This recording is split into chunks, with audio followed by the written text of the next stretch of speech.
Hello friends, welcome to किताब summary. क्या आपने कभी नोटिस किया है कि कुछ लोग हर सिचुएशन में इमोशनली टूट जाते हैं, कि कुछ लोग सबसे मुश्किल मोमेंट में भी काम कंट्रोल रहते हैं।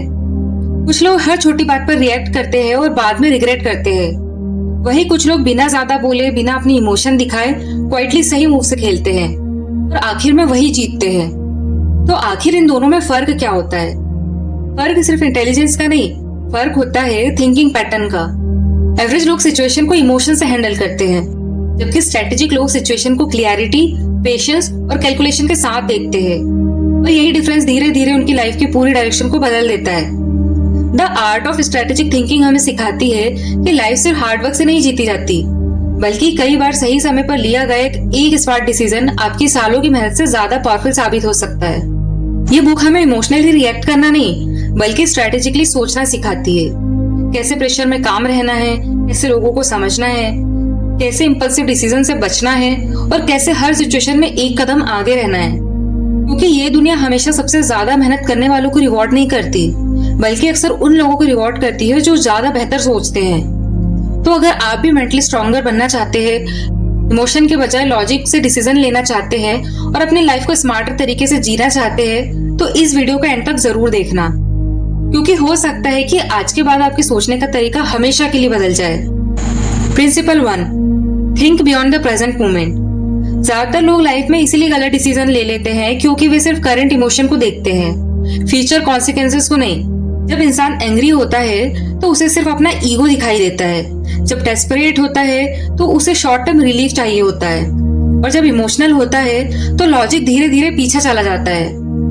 यहीं पर स्ट्रेटेजिक थिंकर बाकी लोगों से अलग हो जाते हैं। वे सिर्फ ये नहीं देखते कि अभी क्या फील हो रहा है, वे ये भी सोचते हैं कि आज का डिसीजन आने वाले महीनों और सालों में क्या इम्पैक्ट डालेगा। इसे चेस की तरह समझिए। एक एवरेज प्लेयर सिर्फ अगली चाल देखता है, लेकिन स्ट्रेटेजिक प्लेयर कई मूव आगे सोचता है। हर मूव से पहले वो खुद से पूछता है कि अगर मैंने ये किया तो आगे क्या होगा। यही हैबिट उसे दूसरों से अलग ले जाती है। लेकिन रियल लाइफ में ज्यादातर लोग ऐसा नहीं करते। वे इंस्टेंट इमोशन में डिसीजन ले लेते हैं। कभी एंगर में रिलेशनशिप खराब कर देते हैं, कभी एक्साइटमेंट में गलत इन्वेस्टमेंट कर देते हैं और कभी फियर की वजह से अपॉर्चुनिटीज को छोड़ देते हैं। उस मोमेंट में डिसीजन सही लगता है, लेकिन बाद में वही डिसीजन रिग्रेट बन जाता है।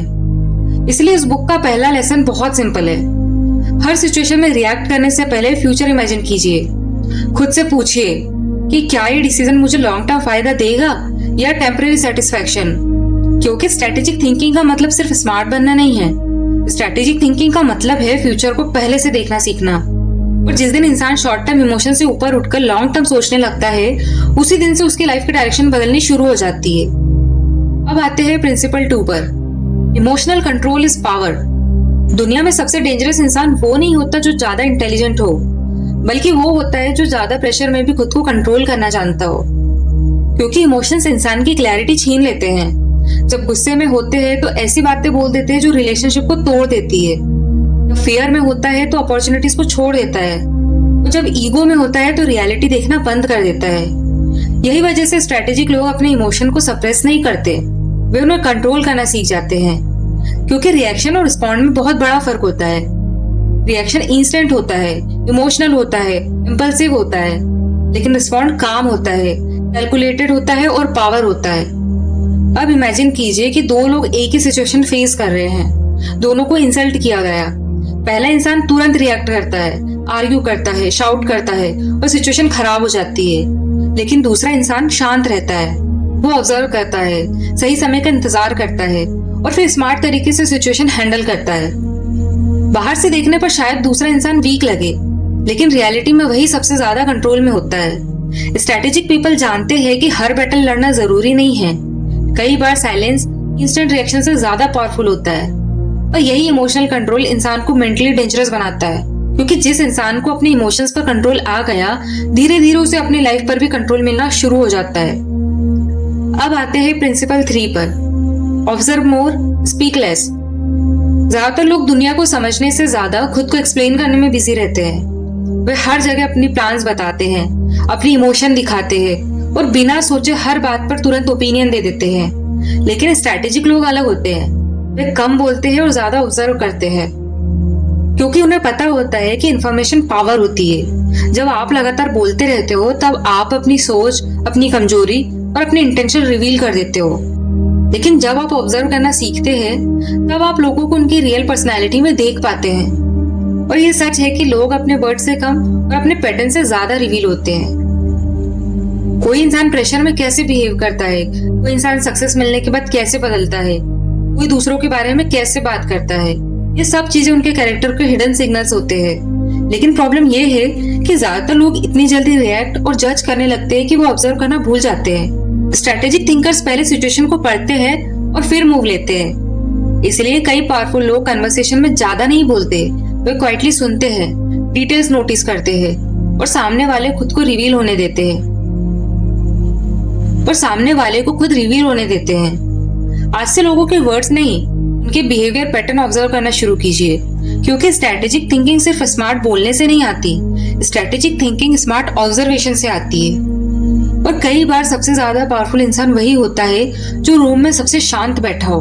अब आते हैं प्रिंसिपल 4 पर। Silence is a strategic weapon. Her situation में तुरंत बोल देना इंटेलिजेंस की निशानी नहीं होती। कई बार साइलेंस सबसे बड़ा रिस्पॉन्स होता है। लेकिन आज की दुनिया में लोग साइलेंस से अनकंफर्टेबल हो चुके हैं। जैसे कोई ऑकवर्ड मोमेंट आता है, वो तुरंत एक्सप्लेन करना शुरू कर देते हैं। वे हर बात जस्टिफाई करते हैं, हर डिसीजन डिफेंड करते हैं और अननोइंगली अपनी पावर खो देते हैं। स्ट्रेटेजिक लोग ऐसा नहीं करते।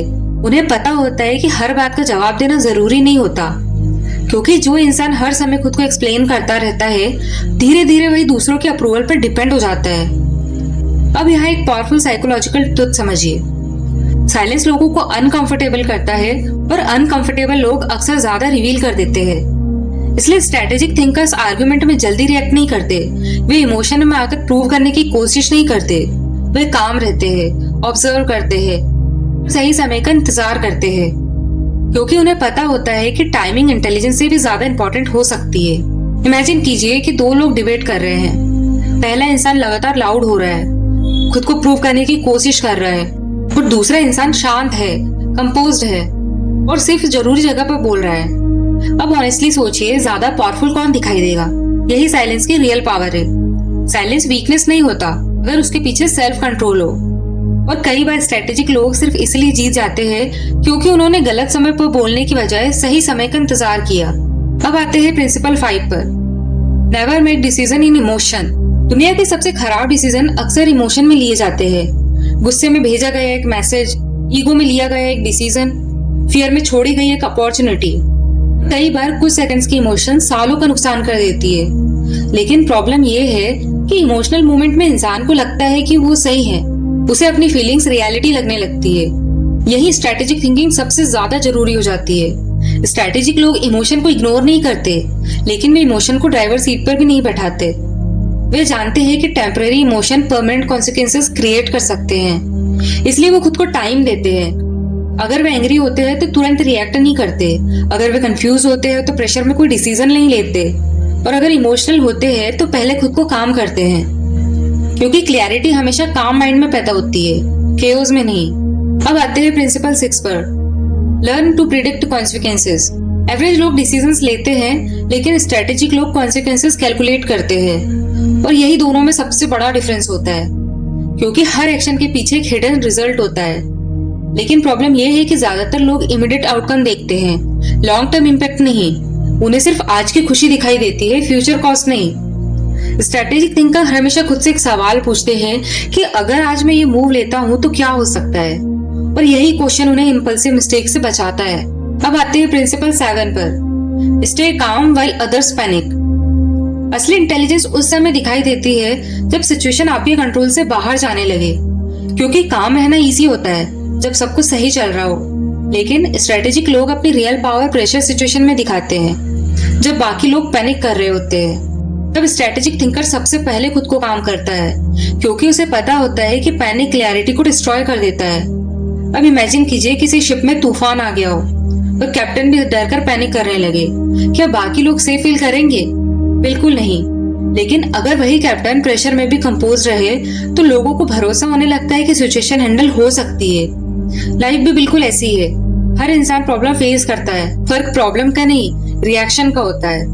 कुछ लोग प्रेशर में टूट जाते हैं, और कुछ लोग उसी प्रेशर में मेंटली स्ट्रांग बन जाते हैं। अब आते हैं अगले प्रिंसिपल पर, build a mind that stage ahead. Strategic thinking कोई ट्रिक नहीं होती है जो एक दिन में सीख ली जाए। ये एक माइंडसेट है, एक हैबिट है, एक ऐसा तरीका है जिससे आप दुनिया को देखना शुरू करते हैं। ज्यादातर लोग अपनी लाइफ ऑटो पायलट मोड में जीते हैं। वे बिना सोचे रिएक्ट करते हैं, बिना ऑब्जर्व किए ट्रस्ट कर लेते हैं और बिना फ्यूचर सोचे डिसीजन ले लेते हैं। लेकिन स्ट्रैटेजिक लोग अलग होते हैं। वे हर सिचुएशन को अवेयरनेस के साथ देखते हैं। वे इमोशंस को कंट्रोल करना सीखते हैं। वे पैटर्न्स ऑब्जर्व करते हैं। वे शॉर्ट टर्म फीलिंग्स के बजाय लॉन्ग टर्म कॉन्सिक्वेंसेस पर फोकस होते हैं और धीरे धीरे यही थिंकिंग उन्हें मेंटली पावरफुल बना देती है।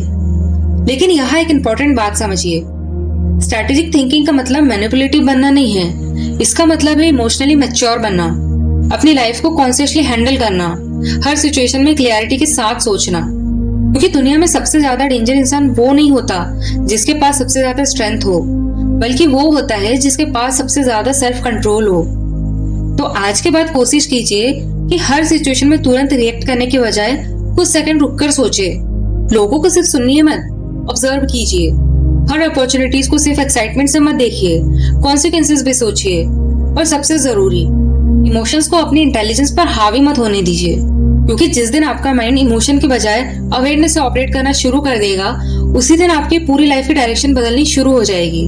तो दोस्तों, the art of strategic thinking हमें सिर्फ स्मार्ट डिसीजंस लेना नहीं सिखाती, ये हमें मेंटली पावरफुल बनना सिखाती है। क्योंकि सच ये है कि लाइफ में कई लोग टैलेंट होने के बाद भी पीछे रह जाते हैं, सिर्फ इसीलिए क्योंकि वे इमोशन में डिसीजंस ले लेते हैं। वे हर बात पर रिएक्ट करते हैं, हर सिचुएशन में जल्दबाजी करते हैं और बाद में रिग्रेट करते हैं। लेकिन स्ट्रैटेजिक लोग अलग होते हैं। वे हर बैटल नहीं लड़ते, वे हर बात में अपनी इमोशन रिवील नहीं करते। वे क्वाइटली ऑब्जर्व करते हैं, पेशेंसली वेट करते हैं और सही समय आने पर सही मूव लेते हैं।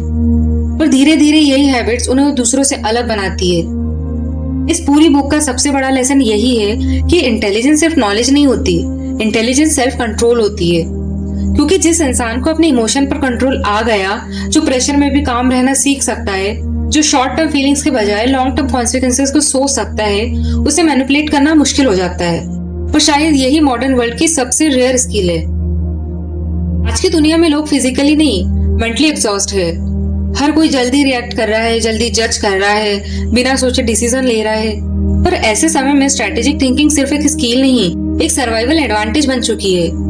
लेकिन याद रखिए, स्ट्रैटेजिक बनने का मतलब कोल्ड हार्टेड बनना नहीं है। इसका मतलब है इमोशनली मैच्योर बनना, अपनी एनर्जी, इमोशन और डिसीजन को कॉन्शियसली कंट्रोल करना। क्योंकि कई बार लाइफ जीतने के लिए सबसे लाउड होना जरूरी नहीं होता। कई बार सबसे काम इंसान ही सबसे पावरफुल होता है। आज के बाद आप सिचुएशंस को पहले से अलग तरीके से देखना शुरू करें।